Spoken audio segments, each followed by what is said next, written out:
when a young boy joins his Little League team, he figures he's going to have a lot of fun hitting balls with bats. But what he soon realizes is he's about to be confronted by a horrifying secret. And then we meet 3 young men out on a fishing trip. While staying at a private island, they got the water to themselves, catching fish, swimming, and then sitting back and relaxing in their island getaway. But when they begin to hear a mysterious sound off in the distance, these 3 young men realize there might be a 4th person on this island. Today on Dead Rabbit Radio.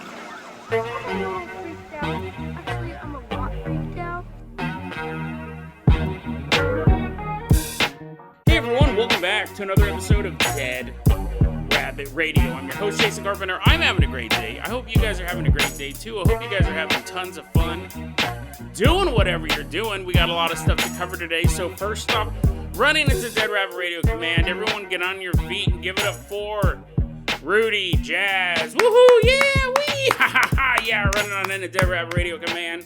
Doing backflips poorly, I might add, falling all the time. I don't know why I felt the need to insult poor Rudy. Rudy Jazz is not only a longtime Patreon supporter, longtime member of the Patreon Discord, and almost always comes to the Patreon live shows. Rudy also made a donation on our Thanksgiving live stream. So Rudy, that is why you are going to be our captain, our pilot this episode. If you guys can't support the show financially, I totally understand. I really do. Just help spread the word about Dead Rabbit Radio. Tell your friends, tell your family, tell everyone you know. Dead Rabbit Radio is your favorite paranormal show. That is how you can help the show grow. And another thing I can say, Rudy Jazz does that as well. Rudy Jazz has gotten other people to start listening to Dead Rabbit Radio. So, Rudy, thank you so much for all your support over the years. Thank you for the donation on our Thanksgiving live stream special. Let's go ahead and get this party started. Rudy, I'm going to do this. We're actually doing a live episode right now, so I was able to ask Rudy, what vehicle do you want to be in? And they said, you know what, they don't think they've ever been in the Jason Jalopy. So Rudy Jazz, I'm going to go ahead and toss you the keys to the Jason Jalopy. Everyone climb on in this old hunk of junk. We're leaving behind Dead Rabbit Radio Command. Rudy, why don't you go ahead and drive us all the way out to an elementary school. Nice, leisurely drive all the way out to this elementary school. And it's after school. All the nerds have left for the day. Now the jocks take over because you got all the sports being played in the field. We look over here and we see a football team. Hut, hike! Everyone's running. Coach! I got hit in the head with a helmet. I can't breathe. Get up, son. That's just your diaphragm. Your diaphragm has been exposed. He has this huge wound. Oh, we were playing Mutant League football today, son. Get back in the game. Oh, yes, coach. And then we look over here and we see a lacrosse team. I don't even know enough about lacrosse to make a joke. We just see guys running around with sticks. Maybe they're actually LARPing. Maybe they're medieval sword fighting guys. Can never tell the difference. Then we look over here and we see a Little League baseball game. We see these kids and they have their bat and the coach is in the dugout and he's like, okay, boys, this is it. This is the most important game that's going to happen today because it's the only game we're playing. I want you guys to give 110%. I want you guys to hit all the balls as hard as you can. I can't even say it with a straight face. Baseballs, he specifies as they begin wailing on him. He's I didn't know this was Mutant League, Little League. We're about to meet this young boy. We're going to call him Adam. We don't have his real name. He's about 10 or 11 years old. He's playing Little League. He's getting up to bat. Pitcher throws the ball. Crack! Go, Adam, go! Run, get to that base! His friends cheer. Adam's sitting there and he's sitting down on the base. He's like, oh, this is my first baseball game. Do I sit here? They're like, no, get up. Keep running, you idiot. He's like running around. It's a good game. All these kids out there smashing balls with bats, balls flying over chain link fences. Kids looking like they're failures because they didn't catch the ball, which they are. That was your one job. You were an outfielder. You should have caught it. The game goes on and on. Eventually it's over, and now it's time to relax. And Adam goes, once the Little League game ended, I just was like, oh, let's hang out at the school. There's like a little park here. We got all the slides and the swings and all that stuff. Just walking around. And Adam said this school actually bordered a forest. It was a school in the suburbs. But then along one side of the school was kind of a forested area. He's sitting there at the park, just waiting to go home, playing around though, having fun, when he sees a curious sight. Adam looks over, and he sees over by the trees, there is a woman running. She's running towards the forest. She hasn't quite entered it yet.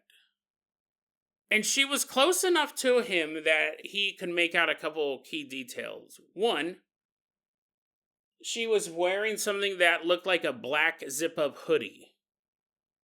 Two, she was probably 20 years old. Around that. An older girl than him for sure. Young woman. And three, she was covering her face with her hands. It's kind of an unusual way to run. She's covering her face with her hands as she's running by. And you might think, oh, was she sad? Did her boyfriend die during Mutant League football? She's like, oh, I know. You shouldn't have played with the team called the Orcs. No. The answer is far more terrifying than having your boyfriend crushed to death in one of the bloodiest sports imaginable. She's running by Adam, and Adam gets a good close-up view of her. She's wearing the black hoodie. She's in her 20s. She's covering her face, but he sees as she's running, as she's trying to cover up her face, Adam sees that this woman has clearly began to shapeshift into something. As she's running by in a panic, he notices her eyes. She had big, oversized yellow cat eyes instead of normal human eyes. And she was trying to hide this horrific feature with her hands as she ran into the forest.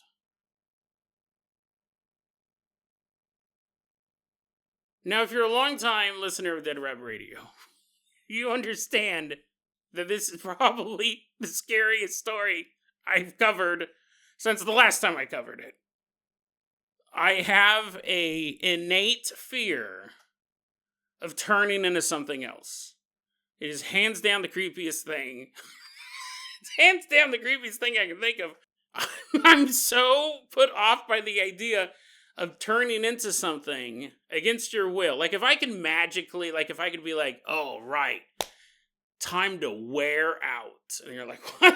Are your joints going to give out? Or are you just going to be like, I'm worn out? No, werewolf out is what I meant, but I don't add the second part because I don't want to give it away that I'm turning into a bloodthirsty monster. Let's wear out. Oh, and then my skin starts peeling off. My nose falls off and become Michael Jackson. I just become a giant Michael Jackson. I turn into a giant werewolf. And then I'm like running around town. Cops are trying to shoot me. That's actually no different than my normal life, but this time the bullets won't hurt. I'd love to turn into a werewolf. I'd love to be just turning into things that I want to. I'd love to shapeshift according to my wishes, but ever since I was a kid, I've had a fear of turning into things against my will. And it's funny because every time I talk about this on the show, I always bring up a Doctor Who episode, and you guys have found it for me. I for years I tried finding it, and then people have sent it to me since. There was a Doctor Who episode where a guy it's like all the Doctor Who's teamed up. At this point, there's only like 5 of them. And this bad guy is like, I'm going to be immortal if I find this ring or drink this spring water or whatever. If I step on this teacup, I'll be immortal forever. And they track the bad guy here, and he's like, you're too late. I'm ready to step on this teacup while putting this ring on.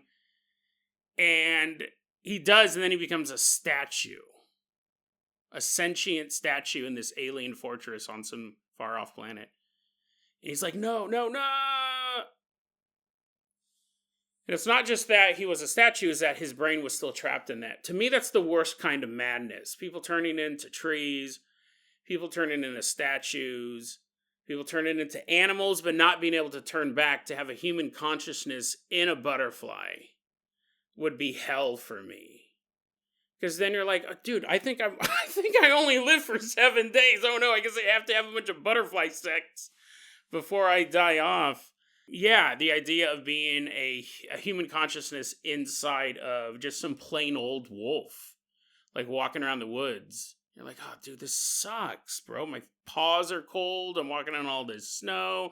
People are constantly howling. I can't get a moment of peace. I'm a member of a pack and I'm not even the alpha. That terrifies me. But I've always thought it was that Doctor Who episode, but every time I cover this, I almost uncover, like a story like this, I almost uncover a new type of memory. Now I'm wondering if it's from Return to Oz. Because Return to Oz has 2 transmorgification, really 3. Return to Oz, I loved that movie as a kid. I haven't watched it in probably 20 or 30 years. I hope it still stands up. I believe that it would. You have a desert that if you touch it, you turn into sand. But I figured you just died when that happened. But it looked very painful. And then the other thing in Oz was Dorothy Gale. She's led into this giant room, and she has to figure out which of her friends are ornaments. There's a room full of like baubles and trinkets and all that stuff, and the evil witch is like, Dorothy, I've turned your friends into all of these baubles. You have to rescue them, and what you do is you pick up an item and you go, I don't remember what she says anyways, but it's been, like I said, 20, 30 years. But it's funny how much I remember even this. If you pick up the item and I think you say Oz, if it's your friend will return. But if it's not your friend, and there's like 500 items in here, you turn into one of these trinkets. And obviously she's the hero, so she's able to correctly guess her teammates. Spoiler alert, they're all the green items, because they're from Oz. Once she figures that out. But when she's turning them back into, not humans, she was hanging out with a bunch of mutants, a bunch of Oz rejects. Every time she did, they would be like, oh my god, I was terrified, I was trapped as a vase. So it implies, one, that there's a bunch of people still trapped in there. She only rescued her 4 teammates. And 2, they know what they are.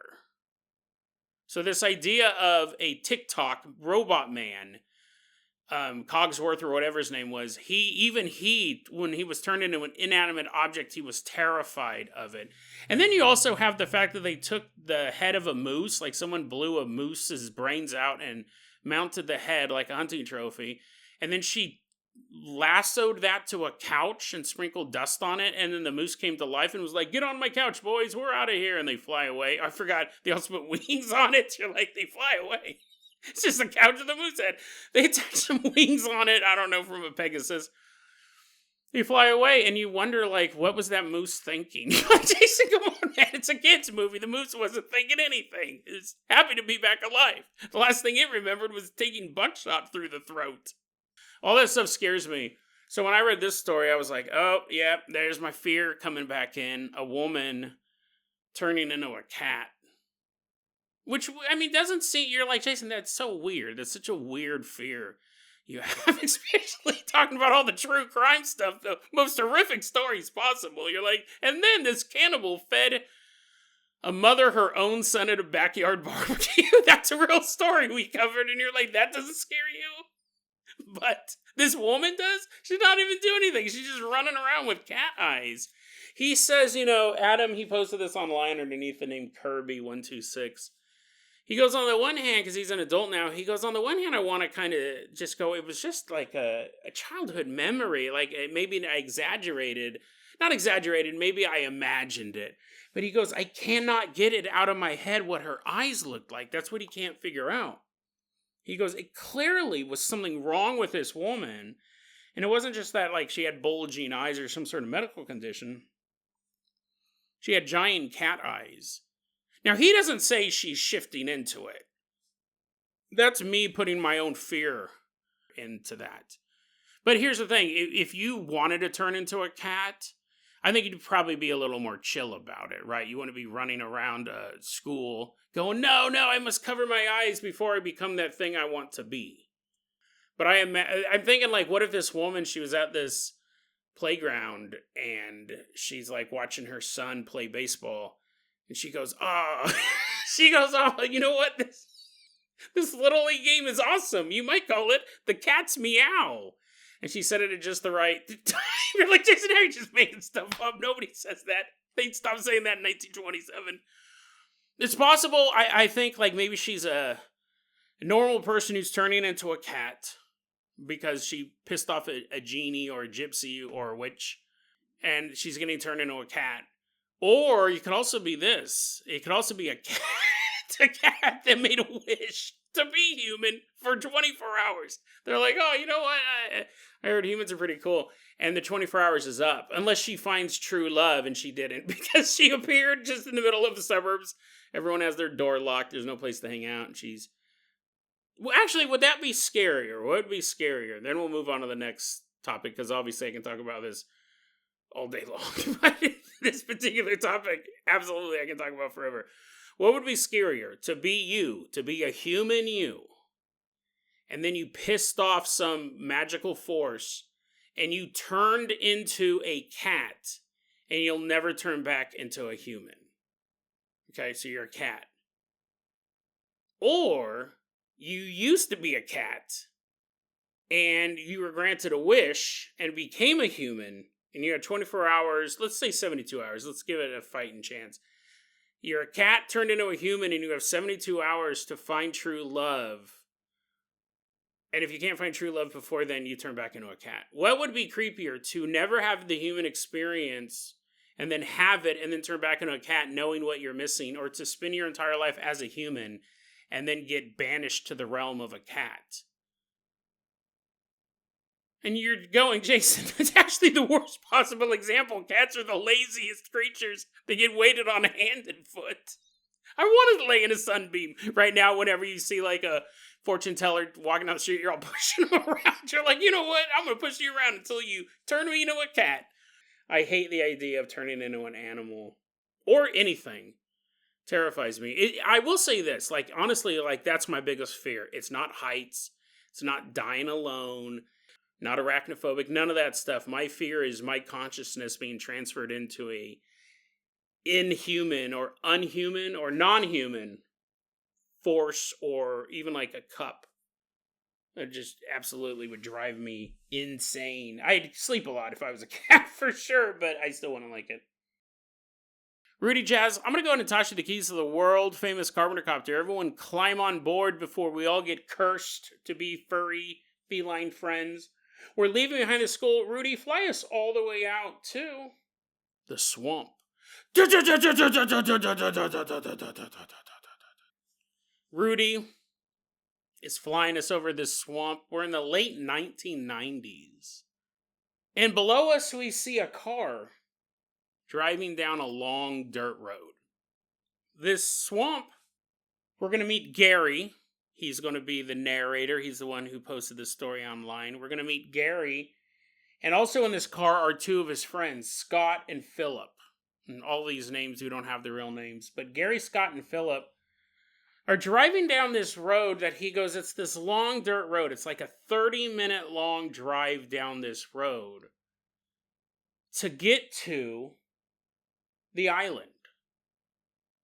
The island is a privately owned island that's mostly used for cattle grazing. It's about 3 or 4 square miles in in area.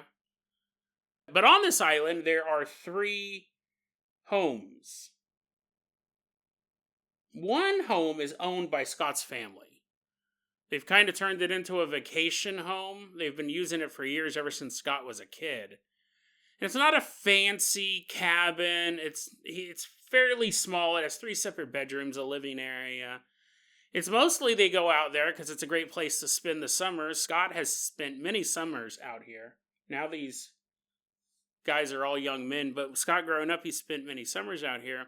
It's a great place to go swimming. It's a great place to go fishing. You could check. Didn't you just say this was a swamp? Well, yeah, so if you drive down the dirt road, you'll have a little bit of cypress swamps on one side of you, and then some marsh plains on the other side of you, and this road goes and eventually hits this river lake type area, and there is the island. On this island, there's three houses. There's the family house owned by Scott's family. There's the vacation cabin, owned by Scott's family. There's another vacation type house also somewhere on the property. And right when you get onto the island, so you're driving over this bridge, right when you pull onto the island, there's this 2-story plantation house that is in complete and utter shambles.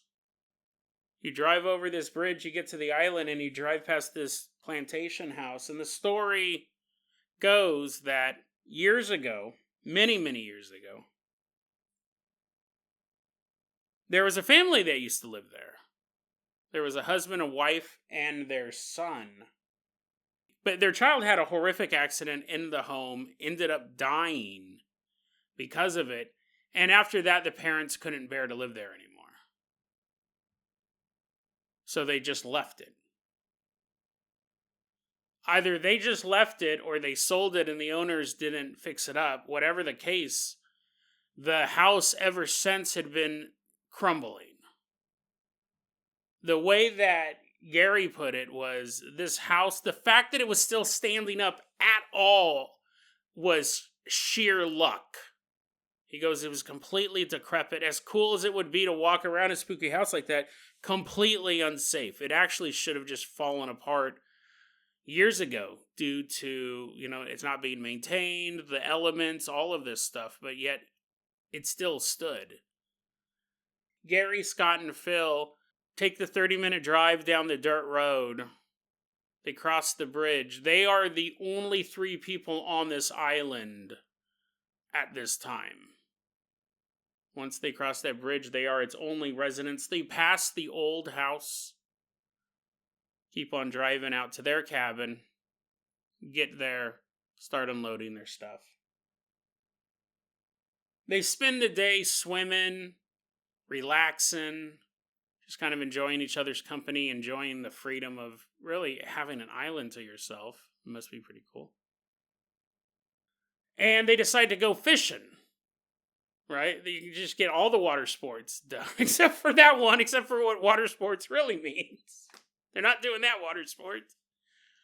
But they are swimming and fishing and all that stuff. They're just having a fun day. It's 11 p.m. at this point, and they have now left the island.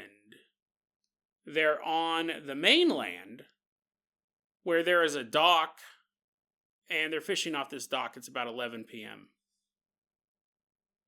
I don't believe this is the first time Gary's been out here. This definitely isn't the first time Scott's been out here.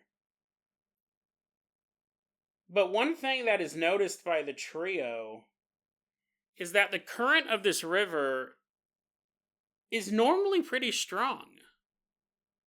But on this night, it's as smooth as glass. The river is acting more like a lake. Completely still. That's odd. It's an odd detail they note. They're also not catching anything. Which, here's the thing. In fishing, that could be normal. I think it might be one of the only sports you can do. Well, I guess hunting does this too. Where you can engage in the sport and not do anything. Like, no one goes to a basketball game, no one plays a basketball game and doesn't get to dribble a ball. I think the coach is like, oh man, I've been doing this for 30 years, I've never dribbled a ball. Come on, guys, put me in. I guess that's not true. There are people who sit on the bench. There are people in football who don't throw footballs around. Okay, so it's a bad example. I think most sports might have something you can do that you can't do. But it's not unusual for people to go fishing and not catching anything. So that doesn't really pop in their head. But the fact that the river is acting so weird, they all notice that. And while they're sitting out here on this dock, the three young men hear a noise. A mysterious, unusual noise. What they hear is a sound that they said was like a mix between a ship's horn and a wolf.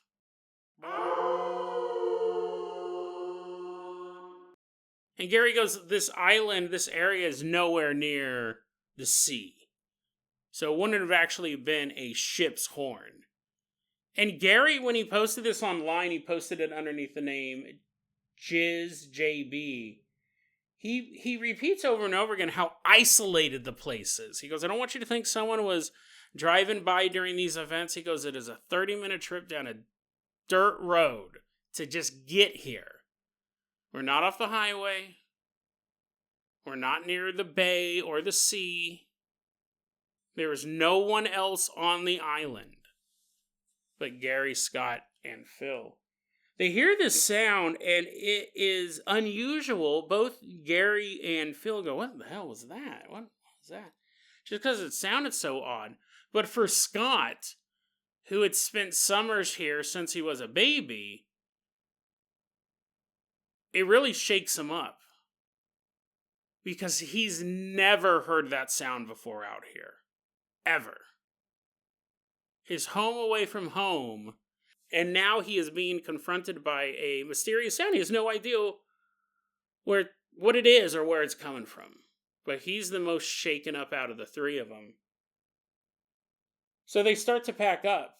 It really alarms him that much. They haven't caught anything. It's late at night or getting late. They go, let's just head back. It's been a long day. So they start to pack all their stuff up. And that is when Phil goes, did you guys hear that? Tell me you guys heard that. And Scott and Gary are like, what? The weird ship horn wolf thing? No, not that. Guys, I don't know what I heard.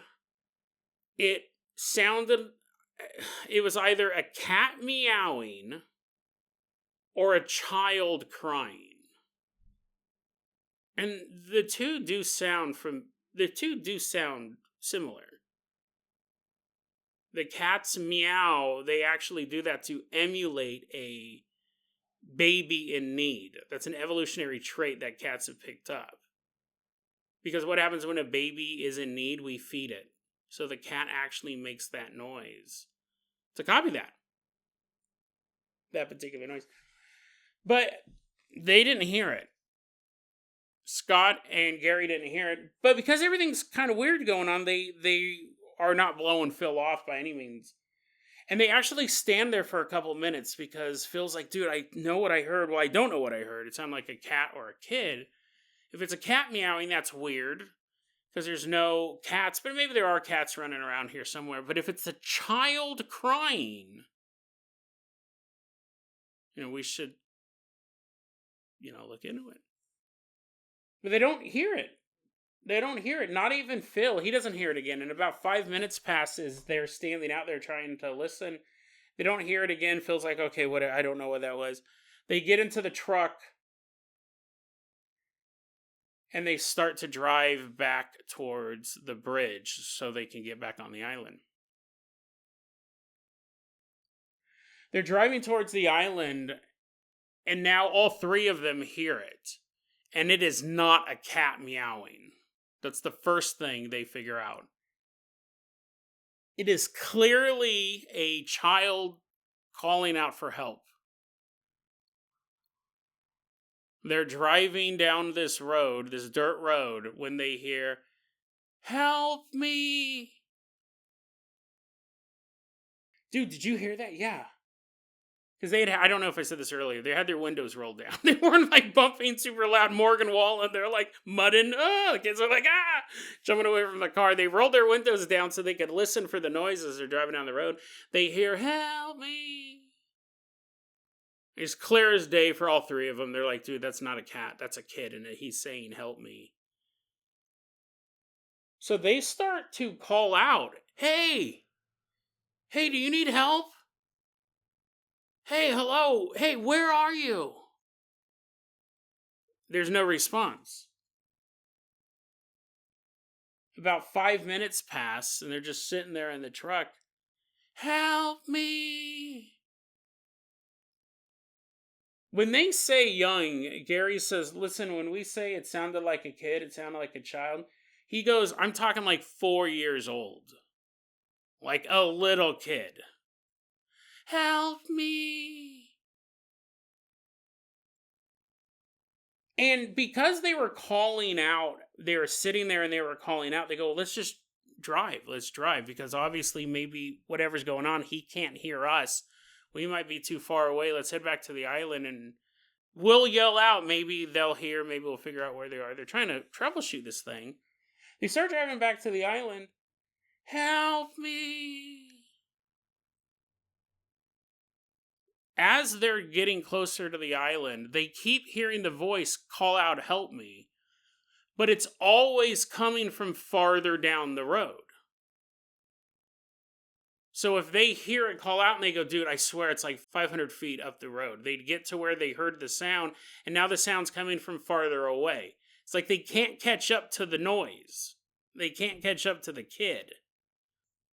And this is all headed back to the island. Help me. They get to the bridge that leads onto the island. And here's the thing. They're all very worried at this point. They are all working under the assumption that there is a child somewhere near that might have gotten left behind on a camping trip, might have gotten lost, walked 30 minutes down a dirt road. And then you think the worst case scenarios, right? What if this was a kidnap victim who got away from their captor and is now lost in the woods and... Help me. They're under the working assumption that this is a person and this is a person they need to find because it is clearly a boy in distress. But no matter how close they get to the voice, it always seems like it's farther down the road the next time they hear it. They drive over the bridge. They drive past the abandoned plantation house that is crumbling apart. The voice stops. They do not hear it after that. To the point that they kind of realize that. They go, wait a second, since we got on this island, since we passed that old plantation house, we haven't heard it since. So they parked their car and sat in their truck for almost an hour waiting to hear the voice again. Still working under the assumption that this is a living child. And not some sort of ghoul, not some sort of spirit. But after an hour, the cry for help has not been repeated. They're not going to get out and look through the plantation house. They go, it's just too dangerous. And almost, they don't specifically say it, but you would have to figure, you think there might be a kid lost in the woods. You hear this cry for help at night in the woods. I think a lot of people would at very least call out to it. Some people would grab their flashlights, depending on how experienced you were in hiking, in hunting, or whatever, outdoorsman. You might go looking for that voice late at night. By going into the plantation house, I almost feel like if this was an unconscious decision of theirs, you are almost buying into the paranormal nature of this voice. Because while it's possible that a kid might be lost in the woods, the likelihood of that same child going into this house is foolish. I mean, you can look at it, you can tell you would be safer outside by the base of a tree than you would be by going into this house that looks like it should have collapsed years ago. So if they go into the house, it's almost like they are admitting that the voice they are hearing may not be from a living child. They're out there for about an hour sitting in the truck, and then they say, well, we're not hearing it anymore.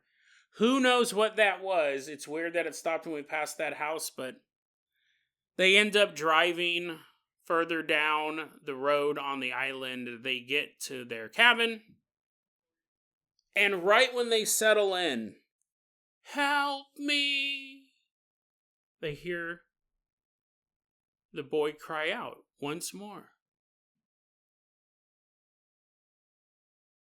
Okay, what is going on here? At this point, though, they're kind of done looking for this voice. I think really now they're kind of acknowledging, like, we've looked for this kid. We looked for this kid. We sat outside for an hour. We couldn't find him. Now they're just kind of settled in, right? They got their shoes off. They're like, oh man, I gotta put my shoes back on to save a human life. Nah, that's fine. They're kind of settled in. They hear it off in the distance. It unnerves them, but they don't know what's going on. It's very interesting because some of the decisions they make, you kind of have to, or you can, look for like underlying details. Like, I think at this point they were kind of fed up with the right living kid or not. They're like, oh man, we're looking for this kid forever. Hey, you can stay out there until the sun comes up. But this time, what's different is every time they hear the boy cry out, help me, it's closer. It's getting closer to their cabin. It's something they're able to pick up on after the third or fourth time they hear the voice cry out, help me. It's getting closer and closer to them. As opposed to before, no matter how far they drove, it was getting farther and farther away.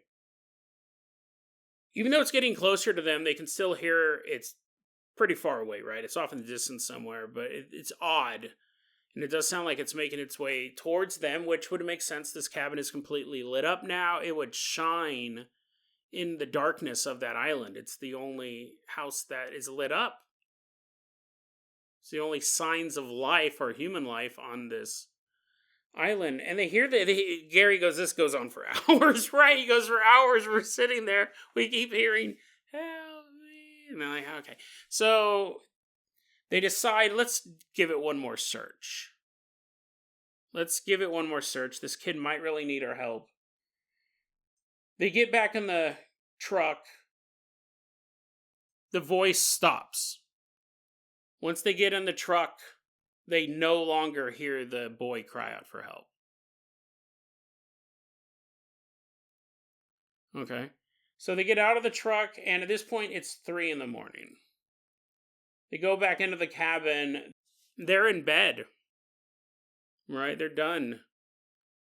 Long day already just by having fun, and now this weird wild goose chase. They're in bed. They're laying down. All of a sudden, help me! The voice is now right outside the cabin.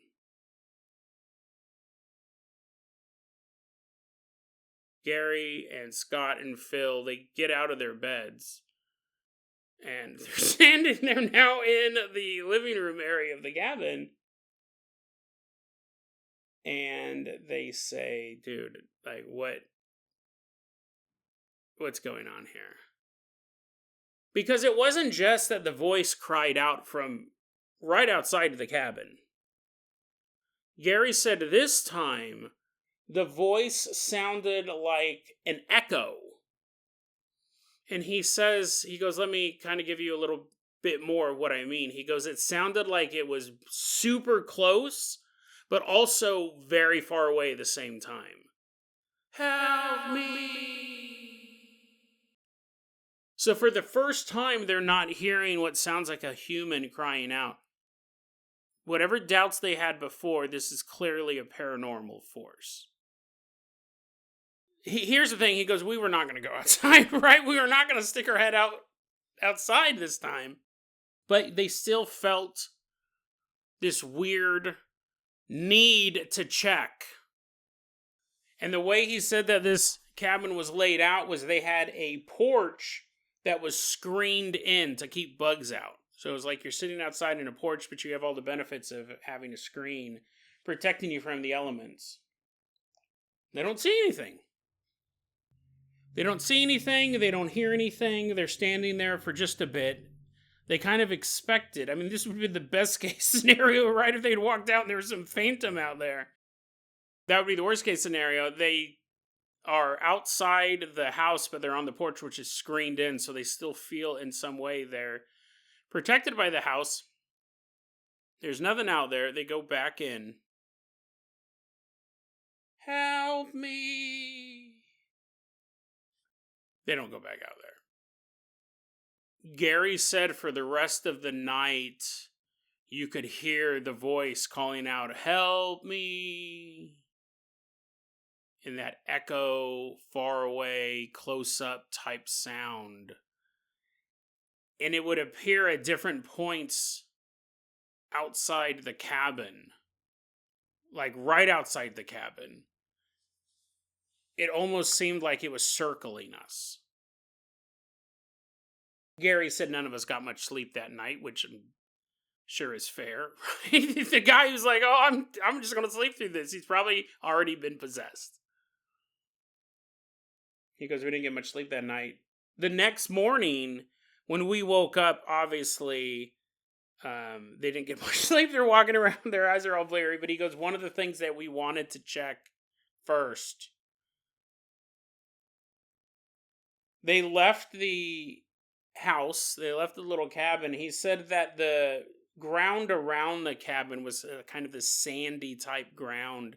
He goes, we walked out and we checked for footprints. Because all of this stuff could be answered by, it's a prank, bro. It's a prank.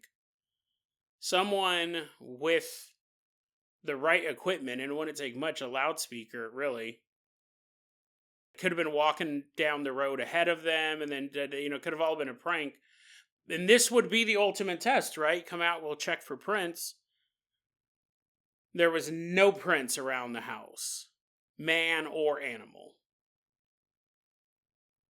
Something had been walking around their house during the night, calling out, help me. And whatever it was, left no trace. Now, I wanted to tell that story for two reasons. One, I think it's interesting. It's very, very interesting ghost story is what I'm thinking, what I think a lot of you are thinking. It's the soul of this child trapped on this island. This very lonely island. Maybe that's how that band got their name. From this story I just told 10 years after they started. Which adds this just layer of tragedy to it. We've talked about that before on the show. Imagine that you die and you're a ghost in a location and your family leaves. Like, you make that choice wittingly or unwittingly. Not everyone knows the rules of death. But let's say you die and your ghost remains behind because you're not ready to let go. You're not ready to go with your family. And that tunnel of light closes up. And then your family moves away. Especially for a child ghost, who barely understood the rules of life and now has to wrestle with the rules of death. It's trapped on this island that people rarely go to. There's no one to hang out with, there's no one to be around except for a couple times a year. We have that level of it. Then you also have the idea that it wasn't the ghost of the child. And the reason why I say that is because, remember, Scott had been here all of his life. He'd been there visiting Summer since he was a baby. And him and his family had never experienced anything like that. There's a little caveat to that. It's possible that at some point, one of his relatives did, his father or his mother, or both, and they never told him. It's possible that this isn't the first time this happened, but it was the first time Scott heard it. But if it was a ghost, you think it would be more common. So that makes you start to look at a mimic type creature. Something who is using a child's cries for help to get people out of a certain location. Which is adversarial. That's a predator's actions. But I mean, think about how hard it would be to turn down a child crying in need. And it tugs at your heartstrings. Even if you don't consider yourself a kid person, even if you're a misanthrope. I think at the very least you would call somebody, call the police or something, go, hey, I was driving down the freeway and I think I saw like a 3-year-old walking along the side of the road.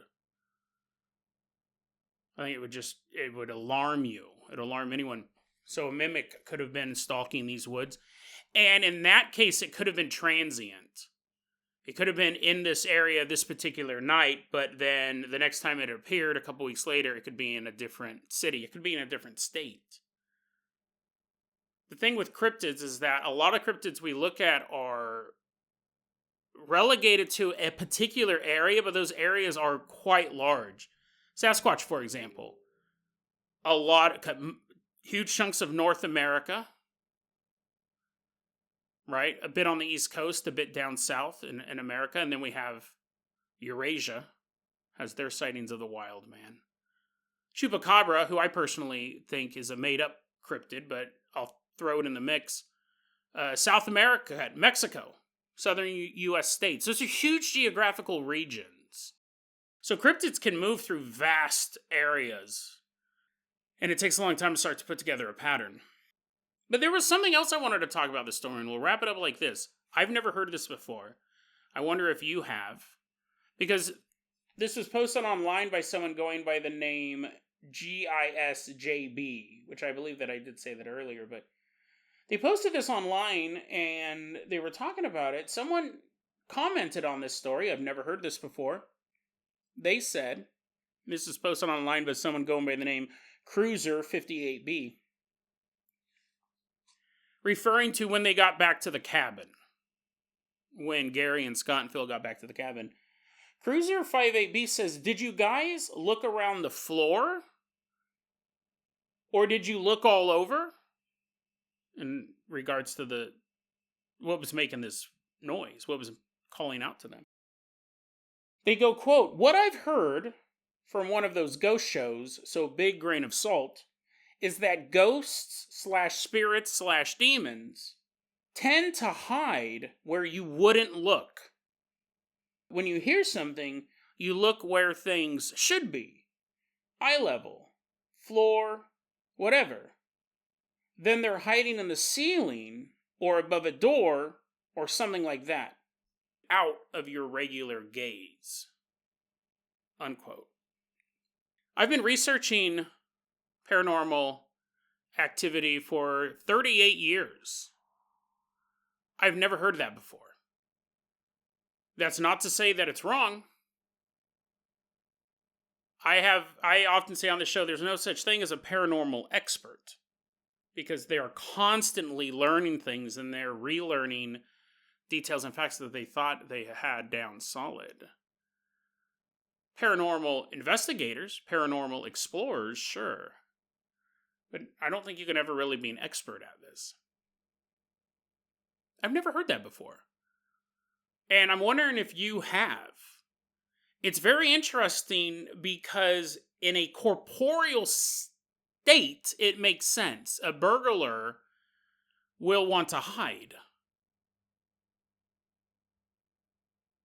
And in a sense, a ghost or a spirit or a demon, they are hiding themselves because you can't see them. With ghosts, it might not be voluntary. They may not have the energy to manifest. But a demon could. A demon could manifest in your house, fully visible, if it wanted to. If it thought that it was going to further its goals in any way, shape, or form, it could do that. What would be the point of hiding? But at the same time, I mean, think about where we talk about spirits from childhood and even in adulthood. The boogeyman under your bed, the monster in the closet, places that are not visible normally. In the middle of the night, your closet is shut. When's the last time you went underneath your bed? I don't have a bed frame. I just sleep on a box spring and a mattress. I think bed frames are a scam. I think they're ridiculous. I think they're a waste of money. Plus the boogeyman, right? Plus the boogeyman factor. I think about my grandma's story she said about Aunt Jeanette. My grandmother at her house, she's passed away now, but I spent a lot of years in this house, pretty much grew up in this house. I spent a lot of times not living with my parents, but living with my grandma. She said once she saw Aunt Jeanette peeking her head around the corner of the hallway. Oh, I guess I should say Aunt Jeanette was dead at that point. She wasn't like, oh, hey, Aunt Jeanette, what are you doing up so late? No, she looked over and she saw Aunt Jeanette. She clearly saw her sister staring at her from around the corner, well, long after she had passed away. Eye level, sure, but you think about how many times you may be in your house and something is peeking around a corner in your room and you don't notice it because you haven't turned to look. You're sitting on your couch, you're watching television, and if you had turned your head to your right, you would have seen someone or something peeking their head around that corner watching you. And corner ghosts are a phenomenon. I don't know why. We've covered stories like that a couple times where the ghost appears as someone looking behind the corner. What is it about the obfuscation of the spirit? Having a ghost appear in front of you would be terrifying, but then you start thinking about the ghost actively hiding from you, or the spirit or the demon, where it's under your floorboard. Or again, like they said, above your door frame. Like when you walk into a room, we don't look up. We don't immediately look up at the other side of the door when we walk into a room. So something could be up there, something could be in a corner. I've never heard that before, that they would choose those places. I guess it kind of makes sense. Especially if it was a ghost or a spirit of a human who was trying to hide, because if you were a human, where would you hide? You couldn't hide above the door frame because you're human, but if all of a sudden you had the ability to float and you wanted to hide underneath couches, underneath beds, right around corners, things like that, out of your normal search parameters. And even if you're not searching, you're just walking through your house, right? Are you scanning everything? You're like, I am now. I'm terrified. I'm afraid there's a little ghost kid hiding up in the corner of the ceiling. Very interesting. I've never heard that before. It may be true. Just because I've never heard it and I've been researching this stuff forever doesn't mean it's not true. There's a lot of stuff that I'm learning day after day just doing this show. So a creepy story, just a naturally creepy story. Something's calling out to them. Was it a little boy in need forever? The ghost of a lonely child calling out, help me. Because that's what they genuinely need, is help. They need help getting out of this situation they're stuck in. And they've been stuck in for years. And they just have no idea what to do. Or was it something with darker motives? Was it the sound of a 4-year-old boy crying out for help because it was hoping that these 3 young men would be put into a position where they would become its prey? Because if you think about it, it lured them back onto the island, and then the sound stopped and it went to the plantation house. You go, oh, it was a ghost. But then when they go to their house, the sound is approaching the house, and now the sound surrounding the house. That's predatory behavior. But it's still trying to get them to come outside. And luckily they were smart enough to not do that. They stepped onto the patio that was screened in, which doesn't give you really much protection unless it's a mosquito. But it was just enough to allow them to be brave enough to step outside, and the thing didn't make any move against them. That's interesting in and of itself. And then this idea that ghosts actually hide on purpose. They hide out of eyesight. Not because they're invisible. I mean, they will go to a place you don't normally look. Because you wouldn't, if you were hearing the sound, you wouldn't be looking up on your ceiling or looking down underneath the floorboards. Because that's not where humans hide. But it could be where a spirit hides. Or any other sort of cryptid or ghost or ghoulie out there. Unseen by us, but watching our every move. Hoping to make us its next victim. Its next feast. For help. Now your voice has joined theirs, forever calling out into the darkness. Help me, help me.